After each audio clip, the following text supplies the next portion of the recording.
Hello again, this is Nick Jacobs from Discovery Academy. This is the third video to support you in becoming a new user to Focal Point K12. Again, these are just a series of how-to videos to make it quick and easy to get started and to use the program effectively. We've just recently had teachers going in to the test item banks and creating quarterly benchmark assessments, and it's exciting to hear all the great feedback from teachers about how easy it is to create assessments that are specifically crafted for a particular time period, a group of students, specific to learning targets. A lot of great tools with Focal Point K12. And these videos represent our effort to provide all the support that you may need in getting the most out of this assessment platform. I believe that if Focal Point K12 is used with our shared values that we have as a company and as a school, that we should all have when it comes to assessment, timely feedback, and data-driven instruction. This tool can really take your class and your school to the next level of achievement.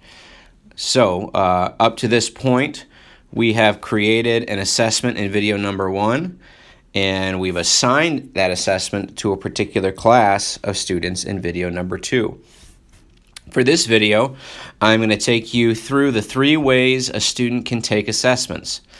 After this, we will examine some different data reports that you might want to consider after you've gathered information on your students' mastery levels. To begin, I think that it's great that there are options and opportunities for differentiated assessments for our kids. We know that all students are different, and if assessment options are going to give us a true measure of our students' mastery without the formats getting in the way, we should really keep that in mind so that we can take advantage of it. So there are 3 ways your students can take assessments. The first way is for your student to actually log into a virtual classroom through Focal Point K12 and take the test right from Focal Point K12.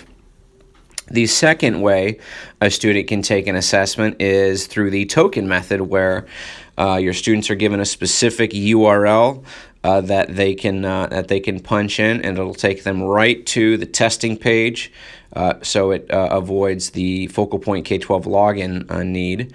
The third and final way that your students can take an assessment is they can print out an answer You can print out an answer document, and your students can take the test the old-fashioned way with a paper and a pencil and a bubble sheet. So, for the first option, we will go through students logging in and taking the assessment through your virtual classroom in Focal Point K12. You've already created the assessment. You've assigned it to your student's class. Once logged in, your students will see the Activities tab, and there's a drop down here where you can go by the day, the week, the month, or all. I am going to go down to all, and we are going to look at the assessment Burst My Bubble. You can also, just to show you, you also have access to the activities through this Activities tab, and it'll just come up to the side. But here's the test detail. Once selected, it will bring up details, the standards that it's covering, what type of assessment it is, the date ranges, and so once the test has been activated, which we went through that in the video where we created our test, now all your student has to do is click the Launch Test button and begin the test, and there they go.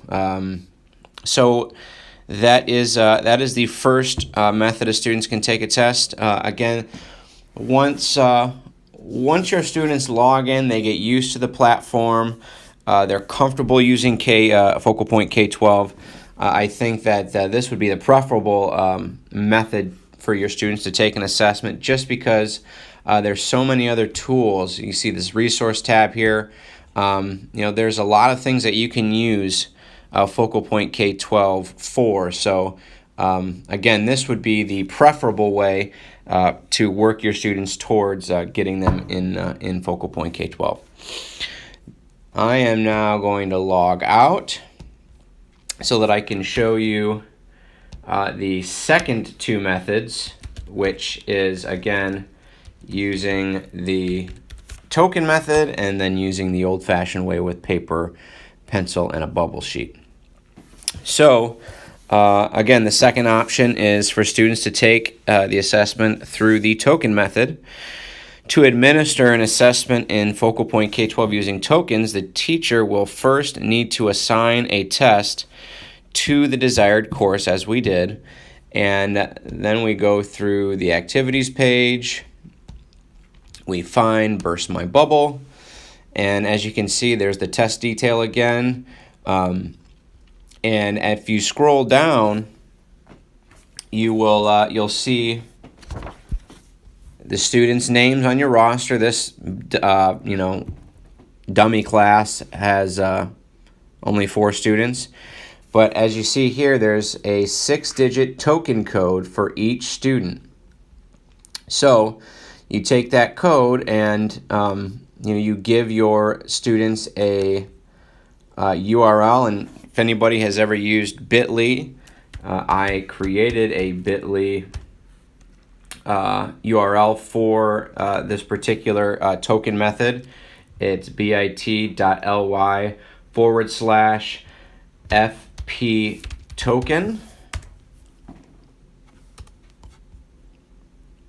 And so here is what the token URL looks like. If I want to pretend that I'm Audrey, I just take her 6-digit token code and I paste it in there. And that is specific to this assessment and this student. So again, that's all it takes. If you're new to Focal Point K-12 or your students are just starting out on the platform, this might be a great method to get them just in the assessment quick and easy. And so there's no login issues. I always feel like every single time we try and get students class-wide logged into something, it just takes way longer than it needs to. So this token method would provide a quick and easy way for your students to get into the assessment so they can take it and provide you with all of that important data that we want to see and to use in giving them feedback and driving our instruction using student data. The third and final option is to print bubble sheets off and have your students take the assessment with a paper and a pencil. For this example, we're going to go right back to the Burst My Bubble assessment. Once I go into the activities again, I click on the test, and we have here the test detail. If you look to the right, it has an icon for bubble sheets. It gives you the option to print a blank bubble sheet, as we'll see here, or you can print a pre-populated bubble sheet that has your student's name, the name of the assessment, their student number, again their name's written down here, and then there's a QR code that is specific for this student and this assessment. So So I don't know why you wouldn't choose the pre-populated bubble sheets, but here they are. If we go back, it also has an option to print the test, and so we can pull the test up. Depending on your preferences, you can reformat this however you want it to look. But here is the test that your student will have. Their bubble sheet is what they'll use, and once you administer the assessment, it will you have a couple of options for grading. You can scan them all into PDF files and then upload them using this button here, or you can also download an app called Akindi. That's AKINDI. You can do it for a smartphone. You can use an iPad. And it is, I don't know if you guys shop, but, we use apps where you can scan the barcode. Well, this app takes your full student bubble sheet and scans it and actually uploads your student test results right into their profile in Focal Point K12. So, this option would be a great option to have if your building is having some technical issues with Wi-Fi. You might be, there might be a grade level testing and a state test, so you really want to stay off stay off the internet. Or if you have a student like a kindergartner or first grader, someone who's not extremely tech savvy or tech literate, and you want to work them towards using the testing platform, but they have to start somewhere, using the bubble sheets would be a great option. So there you have it. Again, there are 3 options you have when it comes to your students taking assessments using Focal Point K12. There is the method where they'll log in to Focal Point K12 through their virtual classroom. There is the token method, and the final method is the paper pencil method using the bubble sheets. I hope this video was useful to you.